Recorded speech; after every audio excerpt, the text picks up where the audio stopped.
Good morning, Trump family. Welcome to Open Source News. Have a nice month, everyone, and God bless you. Don't forget to like, share, subscribe, and turn on that notifications bell so you don't miss a thing. Alright, the following is a collection of news from Patriots. Let's get into the news this Friday morning. And Liz Cheney continues to keep on losing. And that is fantastic. I love whenever I hear news of Liz Cheney not getting what she wants or having something taken away, like, for example, her congressional seat in Wyoming. The voters said, "Enough is enough. You continue to put yourself first above the people of Wyoming. You continue to want the spotlight shine on you, as you live out this personal revenge story against President Donald J. Trump, as you continue to try to work against him to prevent him from running for re-election, as you continue to work against other Republicans within the Republican Party, and as you continue to enrich yourself with the ongoing conflict in Ukraine." Yes, Liz Cheney is an absolute loser, and she deserved to be kicked out of Congress by the wonderful, wonderful voters of Wyoming. Well, she just got some more bad news again. Apparently, they are not going to pick up Season 2 of the reality show, which is the January 6th show trials that have been taking place in D.C. To this here, says Media Insider, says January 6th hearings are such a flop they'll probably won't be back. Isn't that amazing? Wow. Love it. January 6th hearings were a massive flop. You can't expect an entire country to rally around Chuck Schumer and his vandalized fax machine. Honestly, who cares? I would not lose any sleep over some filthy rich politician feeling supposedly scared for a few hours while Capitol Police invited Trump supporters inside and take tours of the Capitol. The only people I feel bad for, Ashley Babbitt's family. I could care less about someone who pooped on Schumer's desk or sat in Dancy's chair. But what I do care about is all Americans who lost their businesses, homes, and lives during the left-wing Summer of Love riots that lit half the country on fire. But you don't see Democrats holding hearings on that because some minority person who lost their livelihood doesn't hold a candle to Chuck Schumer and his precious fax machine. So The Hill reported that when taken out of primetime, the January 6th numbers almost completely cratered. Monday, June 13th, saw the average about 10 million viewers. By day 3 on Thursday, that number of viewers had dropped even further considered.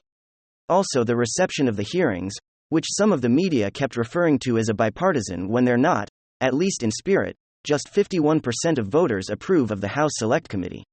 According to the Morning Consult, among independent voters that number dropped to 45.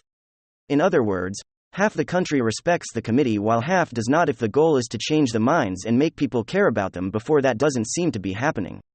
More importantly, none of the witnesses are facing anything resembling cross-examination because the minority party is not truly represented. Staunch Trump critics, Liz Cheney and Adam Kinguser, don't count regardless of the letter next to their name. Steve Crack Mueller, who is the editor at The Federalist and accomplice at the New York Post, said Trump right has connected with Americans in a way that January 6th hearings never did. And he said those hearings ended up being so irrelevant that he would be shocked to see them come back before the midterms, which likely means they would not be back at all. Yeah, they are not going to hear it as the FBI trade. A raid rally exposes how relevant the entire summer January 6th committee hearings were to shift public perception. Didn't make a blip.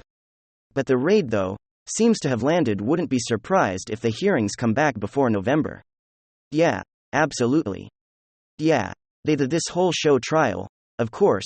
What we seen was to try to convince the nation that the dude in the Viking helmet was overthrowing the government, which any person with a brain could understand that wasn't going on the most heavily armed faction of this nation. If they were really there to overthrow the government with arms, they would have overthrown the Capitol Police. It would have been a bloodbath that day. It was not the only people that died were Trump supporters. Those who were killed by Capitol Police in absolutely disgusting ways. Of course, we know the feds involved. We know there are connections with Congress, there's connections within the Department of Defense, there's connections everywhere.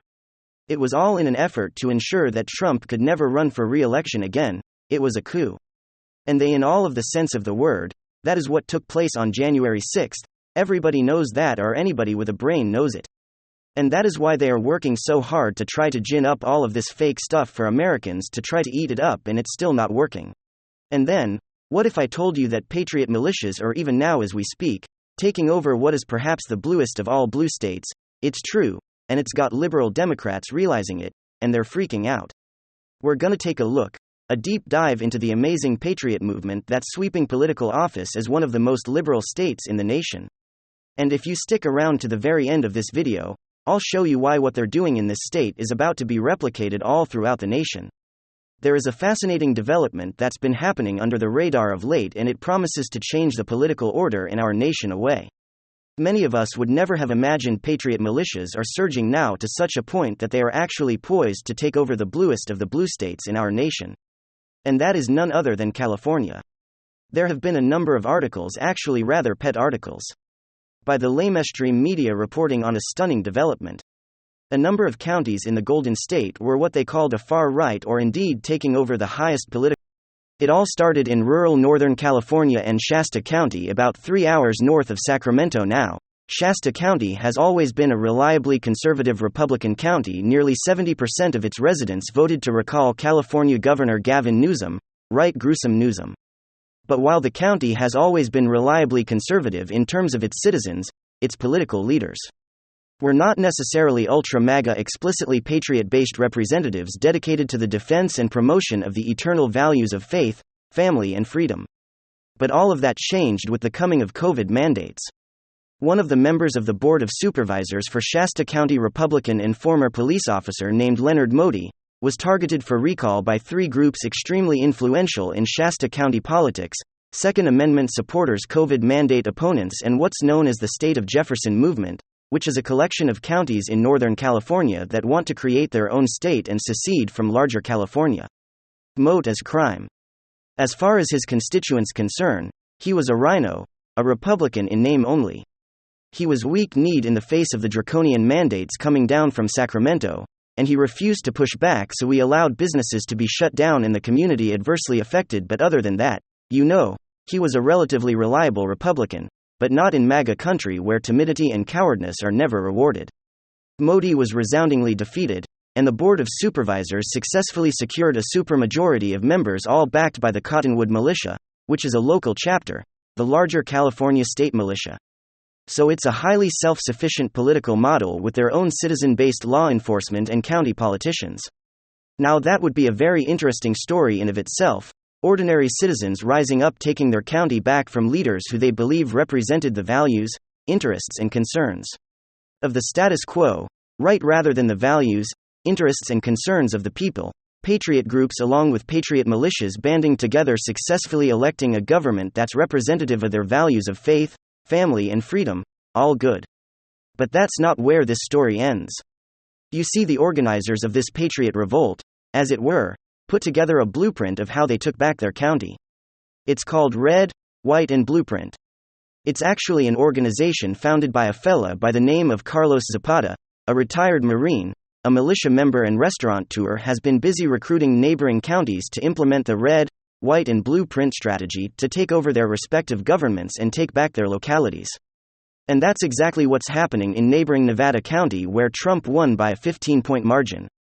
They've initiated their own recall efforts modeled after Shasta County to get rid of all their rhinos on their Board of Supervisors. But it gets even better. This Red, White and Blueprint is now being utilized to overthrow county school boards all across California and indeed, increasingly around the nation. So what's going on here? Well, we're gonna find out that all of this is happening because of a new massive development that promises that Shasta County is really just the beginning. But first, game with possible lockdowns coming our way via monkeypox.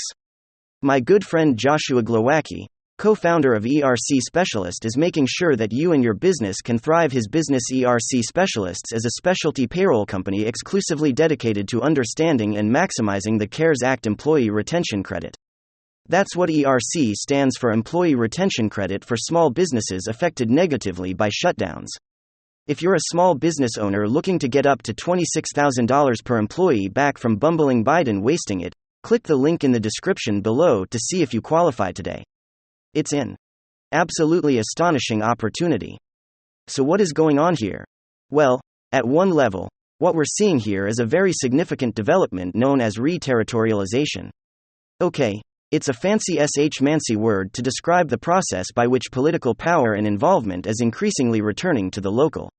You see, in a highly globalized world as we've been experiencing over the last few decades, inevitably, Political life gets increasingly deterritorialized, it gets dislodged and disembedded from the local, and it gets increasingly centralized around a permanent political class whose values, interests, and concerns have grown increasingly alienated from the values, interests, concerns of local communities. What's been happening of late is that we're seeing a massive backlash against globalism. And it's centralizing processes such that more and more populations are re-embracing their local identity markers, their own cultures, their customs, their traditions, their unique ways of life, as mechanisms of resistance against the anti-cultural processes of globalization and its secular aristocracy. And that, I would argue, is exactly what we're seeing here in these California counties. They're drawing from highly self-reliant structures and local frames of reference to assert a kind of practical independence from the radical absurdities that they see represented in coming out of Sacramento. And they're doing it very, very effectively, and are thus serving as a model for other counties, both inside and outside California, to effect comparable results in their respective spheres. And we can only expect this trend to grow. And you can really sense the alarm among many of the reports on the red, white, and blue print movement. The left-wing activists disguised as journalists hardly hide their sense of panic, that this really seems to be working and spreading among counties that are taking back their political party, turning their local Republican parties and ultra-MAGA parties, and they're beginning to implement the self-reliant holistic model in their respective spheres. And the question that these leftist reporters are asking, how far is this movement really going to go? Well, larger social dynamics have anything to say about it? Let's just say we ain't seen nothing yet. Hopefully you folks enjoyed this chat this morning. Thank you very much.